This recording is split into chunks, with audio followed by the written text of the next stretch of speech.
Imagine you're climbing a mountain and it's really cold, about -5 degrees Celsius or about 26 degrees Fahrenheit, and it's only getting colder by the minute. The air doesn't have much oxygen, so it's tough to breathe. Plus, the sun is so bright, it's blinding you. Oh, and by the way, you paid a lot of money for this experience. You've been saving up for years to buy expensive gear and hire one of the best guides available. But now, things are turning up for the worst and you're starting to regret why you decided to go for this hike in the first place. Welcome to Fatal Tragedies, with the 3 most tragic deaths on Mount Everest in human history. Number 1. The Sharp Dive. Before David Sharp left England to climb Mount Everest, he told his worried mom, "You're never on your own on the mountain because there are climbers everywhere." Well, while it's true that many other climbing teams try to reach the peak each day, the bodies of over 200 climbers along the way serve as sad reminders that this sense of safety isn't real. Speaking of Sharp, in 1993 he completed his studies and earned a degree in mechanical engineering. He then began working for the global security company Quint IQ. However, in 2005, he decided to leave this job. He enrolled in a teacher training course and intended to begin working as a teacher in the fall of 2006. Sharp believed that for mountains he knew well, he didn't need a guide, local climbing help, or artificial aids like high-altitude drugs or extra oxygen to reach the summit. David Sharp's daring attempt. David Sharp had tried to climb the world's highest mountain twice before, but had to turn back both times without reaching the top. His words to his mother would later seem chillingly accurate, as almost 40 other climbers would witness his death on Mount Everest. Sharp wasn't new to mountaineering. At 34 years old, the British man had already reached the summits of Europe's tallest mountains, Elbrus, and Africa's tallest, Kilimanjaro. He was even personally invited to attempt Everest by an expedition leader who was impressed by how easily Sharp had climbed Cho Oyo, another Himalayan mountain.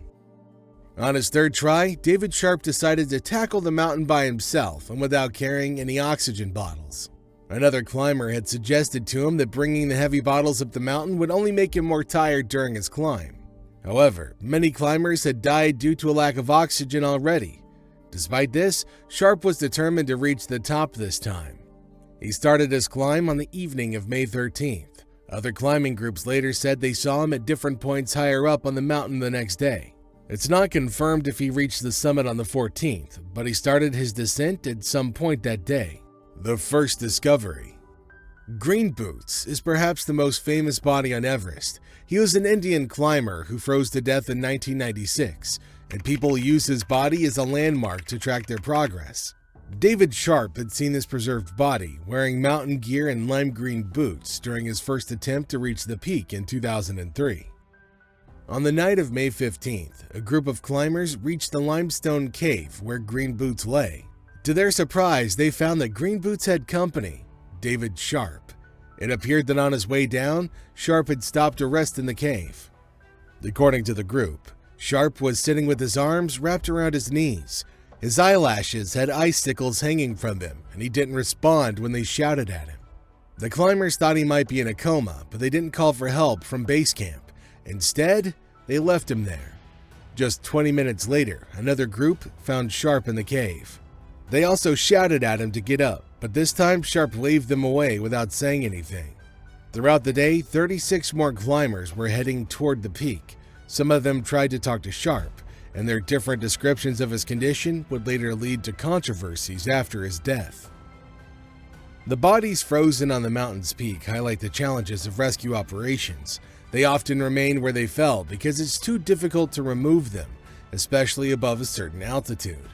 The same goes for climbers who struggle in the mountain's death zone. When climber Maxime Chaya and his team discovered David Sharp still in the cave during their descent from the summit, they realized there was nothing they could do. Despite being unwilling to leave Sharp behind, as his face was already turning black, Chaya stayed with them and prayed until he had to leave to save his own life. Those who heard Chaya's desperate radio messages at their base camp could only listen and cry. The controversy about David Sharp's death. David Sharp's death stirred up a lot of controversy, mainly because many people saw him while he was still alive. 40 other climbers passed by mountaineer David Sharp as he lay dying. It's still not clear if he could have been saved if one of the climbers had given him drugs or oxygen when they first found him frozen.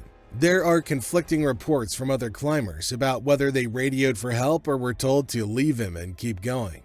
Sir Edmund Hillary, the first person to reach Everest summit, was very upset by the climbers' attitudes toward Sharp.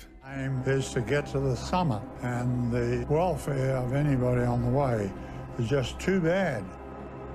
There's even debate about whether Sharp made it to the summit before he succumbed to the cold. Whether he did or not, his body serves as a warning to climbers about the constant dangers of the mountain. However, for some climbers, they're just that daring.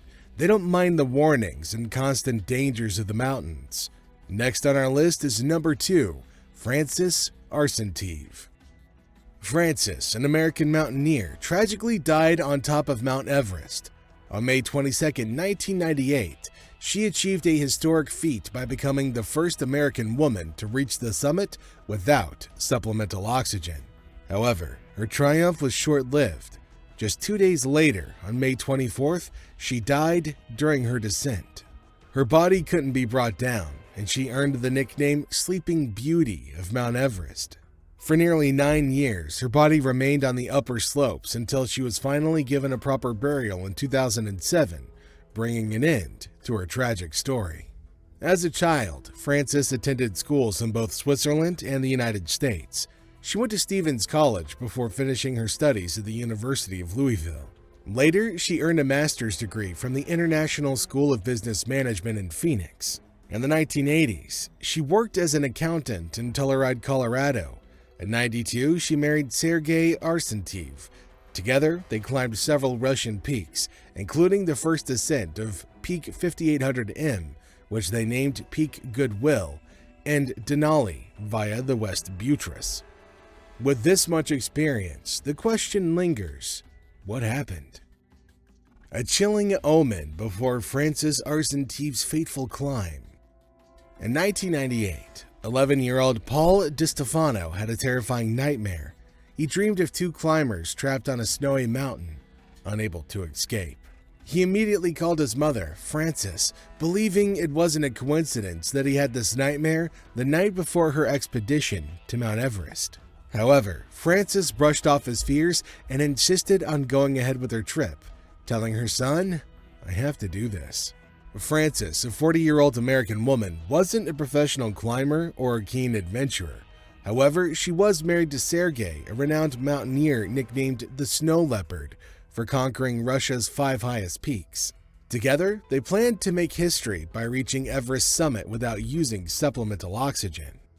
Francys Arsentiev dies on Mount Everest. In May of '98, she and Sergei embarked on their Everest trek, aiming to make history by reaching the summit without supplemental oxygen. They achieved their goal, with Arsentiev becoming the first American woman to do so. However, their triumph turned to tragedy on their descent. Moving slowly without extra oxygen, they traversed the treacherous upper reaches of Everest above 20,000 feet. Spending too much time in this high-altitude, low-oxygen environment left them exhausted and likely disoriented. On May 22nd, despite the challenges, Francys and Sergei reached the summit of Mount Everest.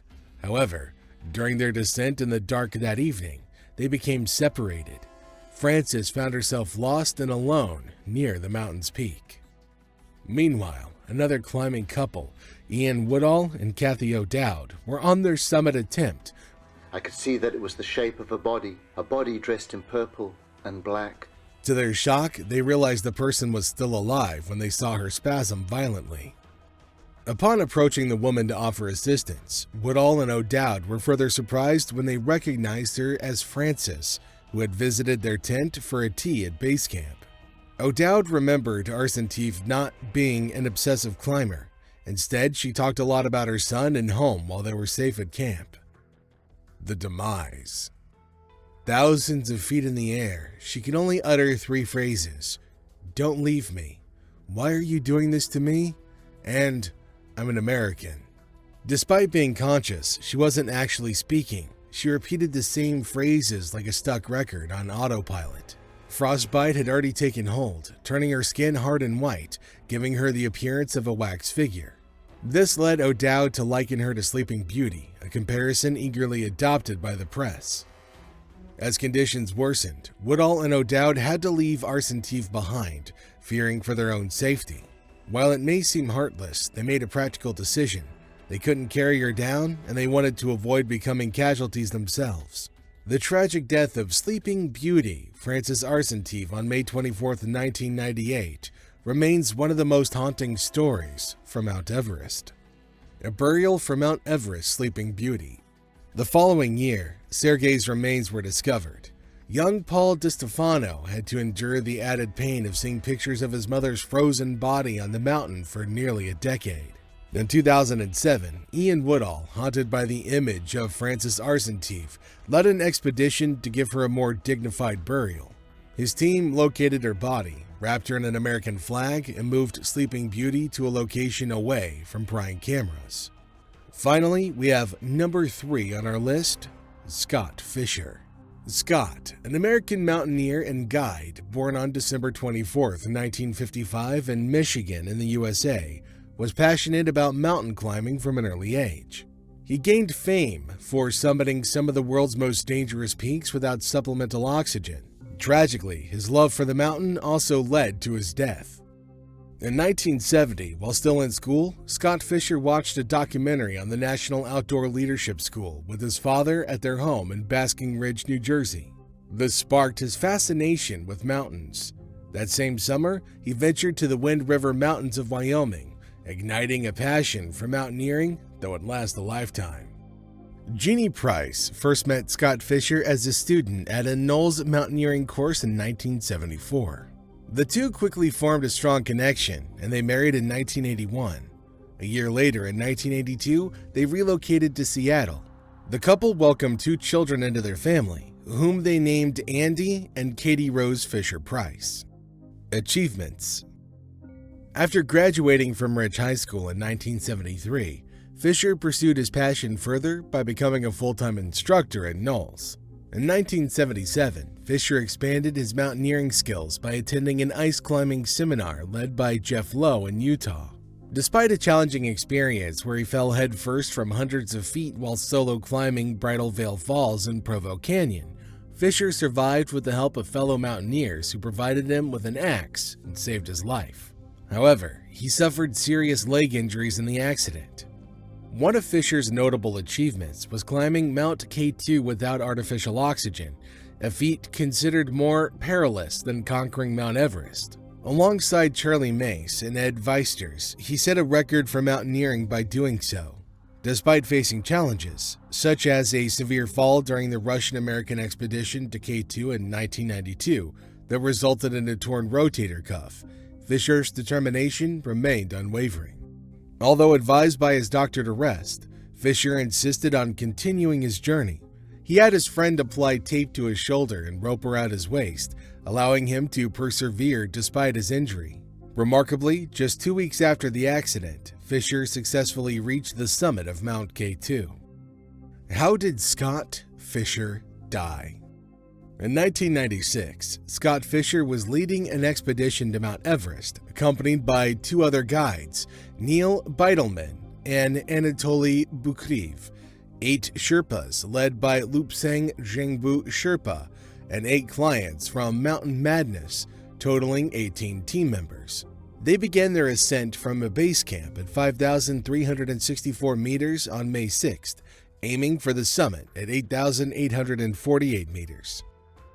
During the climb, Fischer learned that his friend, Dale Cruz, was sick and unable to progress beyond Camp 1. Fischer descended from Camp 2 to assist Cruz, bringing him back to base camp before continuing his climb. Despite being cautious, Fischer's ascent to Camp 3 was slow and steady. By May 9th, he was on his way to Camp 4, also known as the South Col, at 7,950 meters. What happened to Scott Fischer? Fischer successfully reached the summit of Mount Everest on May 10th, but it was later in the day, around 3:45 p.m., which was considered unsafe. The optimal time for summiting was before 2 p.m. Despite this, many climbers attempted to summit on the same day.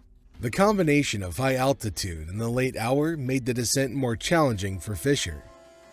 Fischer likely suffered from high-altitude pulmonary edema, high-altitude cerebral edema, or possibly a combination of both. After a blizzard hit, Lobsang Jingbu, guiding the Sherpas, separated from Fischer. Fischer asked Jingbu to continue descending and send Anatoly Bukrev back to him. Two Sherpas eventually reached Fischer and Makalu, a leader of a Taiwanese expedition, providing assistance. The Sherpas found Scott Fischer's body unresponsive, while Gao was fit enough to be carried to Camp 4. Despite putting an oxygen mask on Fischer, he remained unresponsive. When Anatoly finally reached him, he was already deceased. The cause of his death was determined to be extreme exhaustion and hypothermia. Bukrev recalls finding Fischer with his oxygen mask around his face, but the bottle empty. Fischer's hands were bare, and his down suit was unzipped and pulled off of his shoulder. Scott Fischer was only 40 years old at the time of his death. Bukrev moved Fischer's body from the walking trail on Mount Everest and left it there. Unfortunately, Lobsang also died in another expedition to Mount Everest that same year, while Bukrev perished in an avalanche on Mount Annapurna. Following Fischer's death in 1997, Mountain Madness was later purchased by Keith and Christine Boskoff. Scott Fischer, Everest body. Scott Fischer's body, like those of many other mountaineers who perished on Everest, remains on the mountain as a somber reminder of the risks involved in summiting the tallest peak in the world. Mountaineers often leave bodies on the mountain as attempting to retrieve them is far too dangerous. Scott Fischer's body has been on Mount Everest since 1996, and it remains there to this day. His legacy lives on through various portrayals in media, including the TV documentary Into Thin Air, Death on Everest, and the 2015 film Everest, where Jake Gyllenhaal played his role. Additionally, a memorial stupa has been erected in Kumba, near the Everest Base Camp, in his honor. Fischer's legacy also endures through the Scott Fischer Memorial Conservation Fund, established by the American Alpine Club, which supports environmentally friendly expeditions worldwide. Furthermore, the Western Breach Route on Mount Kilimanjaro has been dedicated to Scott, accompanied by a plaque honoring his memory. Thank you for joining us on this journey through the lives of three remarkable individuals, Francys Arsentiev, Scott Fischer, and Jeannie Price. Their stories remind us of the highs and lows of pursuing our passions. As we reflect on their triumphs and tragedies, let's ask ourselves, what risks are we willing to take to pursue our dreams? Share your thoughts in the comments below, and remember to like and subscribe for more inspiring content. Until next time, stay safe, stay curious, and stay adventurous.